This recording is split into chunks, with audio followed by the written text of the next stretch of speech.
कि justice trial से मिलता है। यदि कोई आदमी ट्रायल ना फेस करके पुलिस को गोलियां मार के उनका रिवॉल्वर छीन के भाग रहा है, हार्डकोर क्रिमिनल जिसने ऑलरेडी 8 पुलिस वालों का कत्ल कर दिया, तो उसको पकड़ोगे कैसे?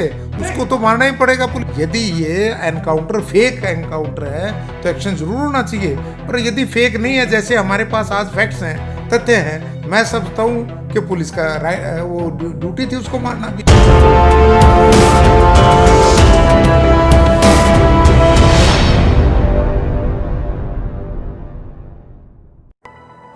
स्वागत है आप सभी का ज्योतिकन वेब टीवी में। मैं आपके साथ शिवरंजन। आज हमारे साथ ज्योतिकन वेब टीवी में मुख्य मेहमान हैं Punjab and Haryana high court के senior advocate Shri S K Garg Narwana ji. Narwana ji, स्वागत है ज्योतिकन वेब टीवी में आपका।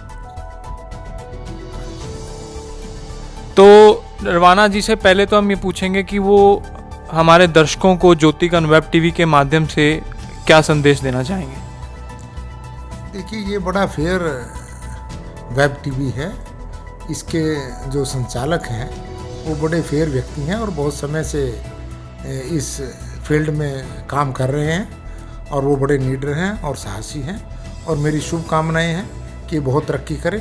और मैं समझता हूँ आने वाले कुछ ही समय में, कुछ ही महीनों में ये number 1 web TV channel Haryana का हो जाएगा और आफ्टर सम टाइम मैं समझता हूँ इंडिया में नंबर 1 हो जाएगा। धन्यवाद नरवाना जी। गर्ग साहब,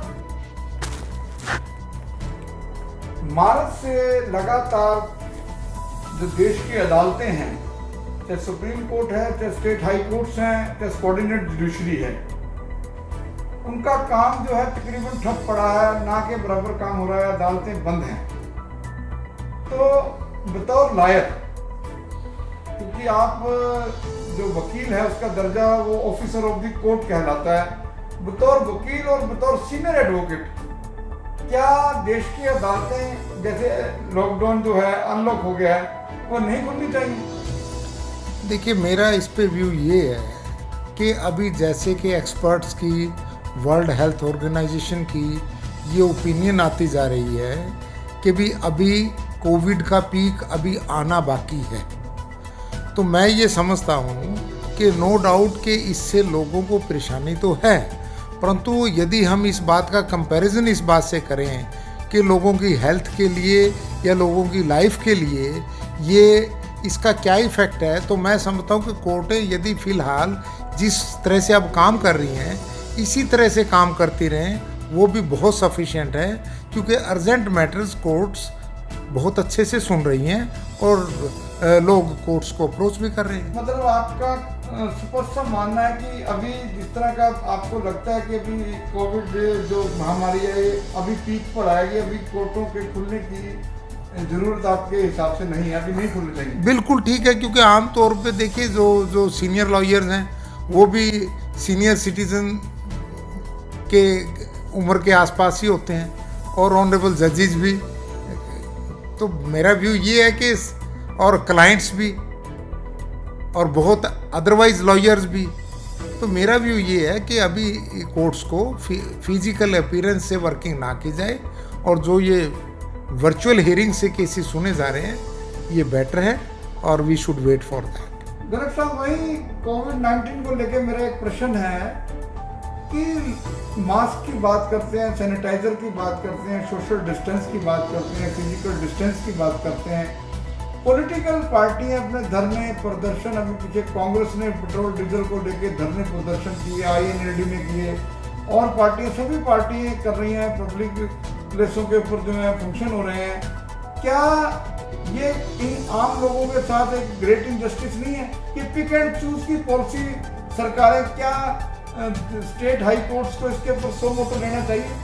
नहीं, कोर्ट्स को लेना चाहिए, मेरा ये भी तो है कि भी इस तरह की गैदरिंग जब मना की हुई है नहीं होनी चाहिए और पूरा गाइडलाइंस को मेंटेन करके होनी चाहिए। यदि नहीं हो रही तो सर्टेनली इस पे कोर्ट को संज्ञान लेना चाहिए। नहीं, इवन देन जो है प्रदर्शन करने के बाद जिले के DC को ज्ञापन दिया जाता है और DC ज्ञापन लेते हैं और गैदरिंग बाहर खड़ी रहती है खुलेआम।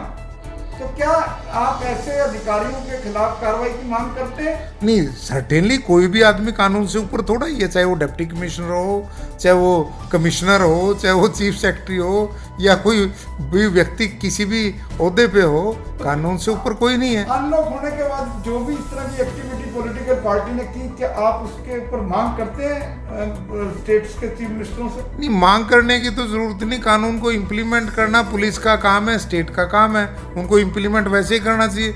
लोगों के मांगने से कानून थोड़ी इम्प्लीमेंट करना चाहिए। ये तो हर लीगल हर ऑफिसर की जो बैठा है ड्यूटी पे, उसकी ड्यूटी है इमीडिएटली एक्शन लिया और जाए। अगर उनकी मौजूदगी में वायलेशन होती है देन तो उनकी वो भी कोई कानून से ऊपर नहीं, उनके खिलाफ भी हो सकता है एक्शन। उनके खिलाफ भी एक्शन हो सकता है। गर्ग साहब ने बहुत बड़ा बात कही कि अगर कोई वायलेशन कोविड-19 को लेकर कोई भी वायलेशन होती है तो उसके लिए अधिकारी भी कानून से बड़े नहीं है। वहीं गर्ग साहब, हमारा आपसे अंतिम एक बड़ा इंपॉर्टेंट सवाल है। कुछ ही महीनों में 4 दिन पहले एक इनकाउंटर हुआ, उससे पहले हैदराबाद एक इनकाउंटर हुआ।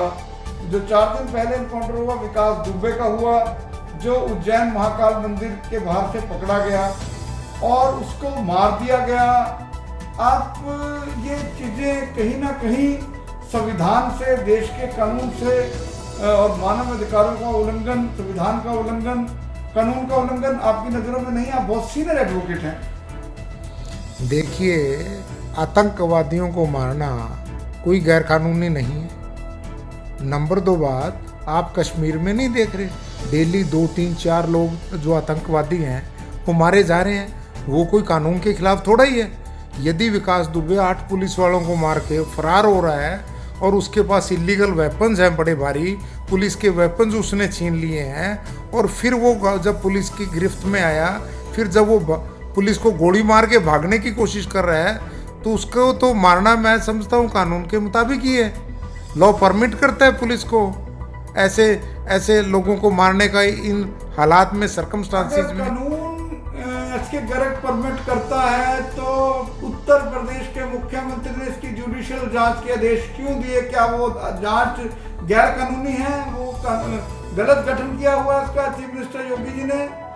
ऐसा गलत गठन नहीं ये अगर, तो अगर वो इनकाउंटर लीगल है और वो एक विकास दुबे टेररिस्ट है तो उसका इनकाउंटर हुआ, जायज हुआ।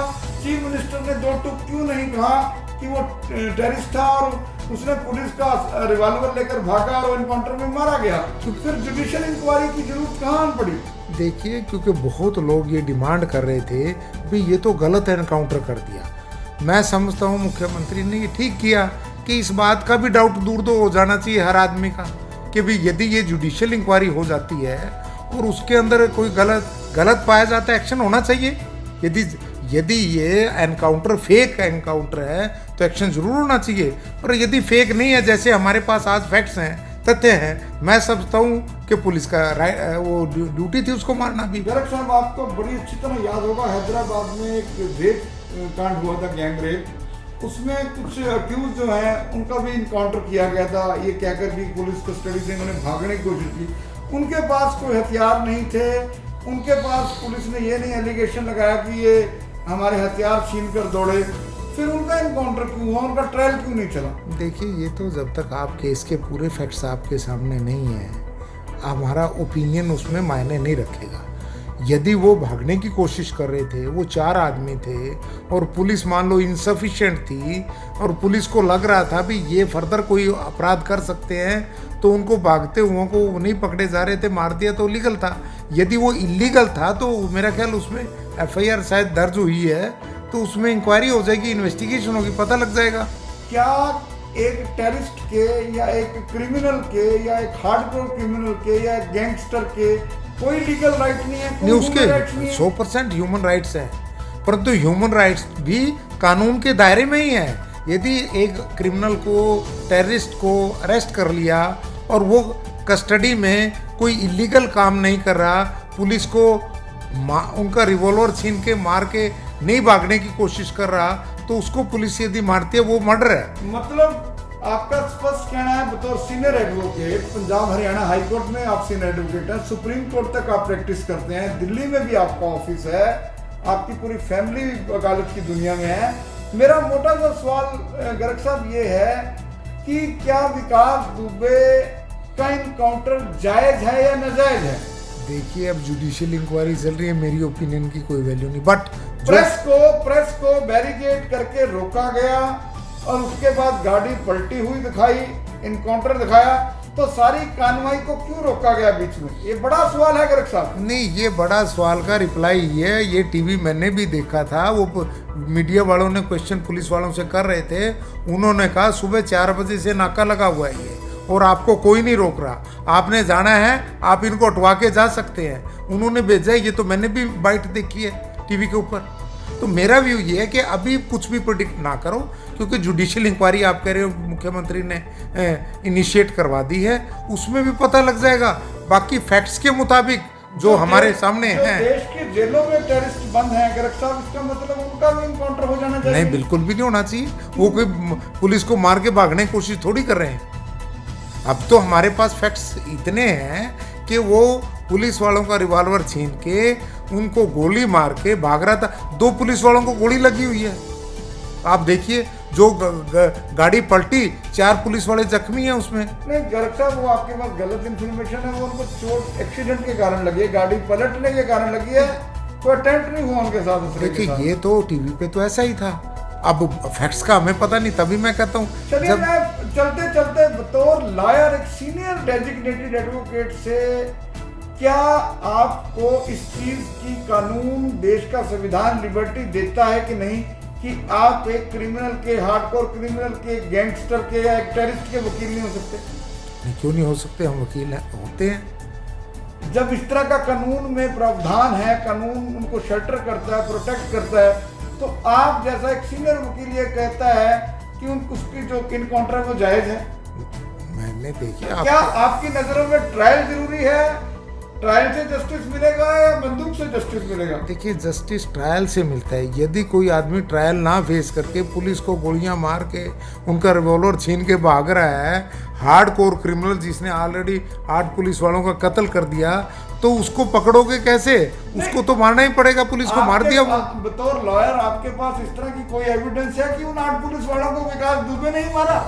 क्या विकास दुबे की इस तरह की कोई वीडियो जारी तो ये कोई बात नहीं है, जुडिशियल इंक्वायरी चल रही है, पता लग जाएगा विकास दुबे ने मारा। तो चला गया, तो फिर वो भागने की कोशिश क्यों कर रहा था? देखिए, ये बातें तो, मैं भी कोई चश्मदीद नहीं हूँ, मैंने भी टीवी से डिराइव्ड नॉलेज है मेरी भी, तो मैं उन फैक्ट्स के बेसिस पे आपको कह रहा हूँ कि मुझे मोटे तौर पे प्राइमा फेसी ये लग रहा है we was rightly killed by the police, and यदि उसमें कोई हैंकी पैंकी है, वो भागने की कोशिश नहीं कर रहा था, फिर मार दिया, फिर जुडिशियल इंक्वायरी चल रही है, उसका पता लग जाएगा। ये थे एसके गलंग नरवाणा, इन्होंने कहा कि उसका जो इनकाउंटर है वो उनकी नज़रों में ठीक हुआ है, लेकिन अगर कहीं ना कहीं कोई कानूनी लीगल नाकुला है, कोई पुलिस की साजिश है, तो योगी आदित्यनाथ जी ने उसकी जुडिशियल इंक्वायरी के ऑर्डर कर दिए हैं। दूध का दूध और पानी का पानी हो जाएगा। चलते चलते गर्ग साहब, आप कोरोना वायरस को लेकर देश की जनता को क्या संदेश देना चाहते हैं? क्योंकि कहीं ना कहीं लोग जो हैं, अब जो है इसके प्रति गंभीर नहीं रहे, मास्क उन्होंने छोड़ दिया, सैनिटाइजर का इस्तेमाल करना छोड़ दिया, सोशल डिस्टेंस बंद कर दिया, कहीं ना कहीं बिहाइंड द कर्टन लोग पार्टियां भी करते हैं, शादियां भी कर रहे हैं। ऐसे लोगों के लिए आपका क्या संदेश है? देखिए, सभी का एक ही बात का मानना है कि सरकार ने जो गाइडलाइंस इशू की हैं, हमें उनका पालन करना चाहिए। मास्क और सैनिटाइजेशन हैंड्स का ये बहुत ज़रूरी है। ये 80% आदमी की तकरीबन प्रोटेक्शन कर देता है। यदि आदमी मास्क लगा के रखेगा, यदि हैंड सैनिटाइज करेगा टाइम टू टाइम और थोड़ा सा डिस्टेंस मेंटेन करेगा, तो ये गाइडलाइंस गवर्नमेंट की है, इनको हमें मानना चाहिए। ये थे हमारे साथ एसके गलंग नरवाणा, जिन्होंने खुलकर जहाँ जो है देश की न्यायपालिका को प्रोटेक्ट किया और कहा कि जिस तरह कोर्ट चल रही हैं वीसी के माध्यम से वो जायज़ है। अगर कोर्ट खुलेंगे तो कहीं ना कहीं जो है खतरा पैदा हो सकता है। ये जो महामारी है फिर एक चेन का रूप ले लेगी, जो चेन बड़ी मुश्किल से डिमोलिश की गई है लॉकडाउन के दौरान। और वहीं इन्होंने विकास दुबे के इनकाउंटर को जायज़ बताया। आपका ये इंटरव्यू कैसा लगा, हमें कमेंट्स डालिए और हमारे ज्योतिगण वेब टीवी को यूट्यूब पर सब्सक्राइब करें और फेसबुक पर लाइक करें। ज्योतिगण वेब टीवी के साथ शिवरंजन की रिपोर्ट। इस वीडियो को लाइक करें, हमारे चैनल को सब्सक्राइब कर बेल आइकन जरूर प्रेस करें हमारी न्यू वीडियो सबसे पहले देखने के लिए।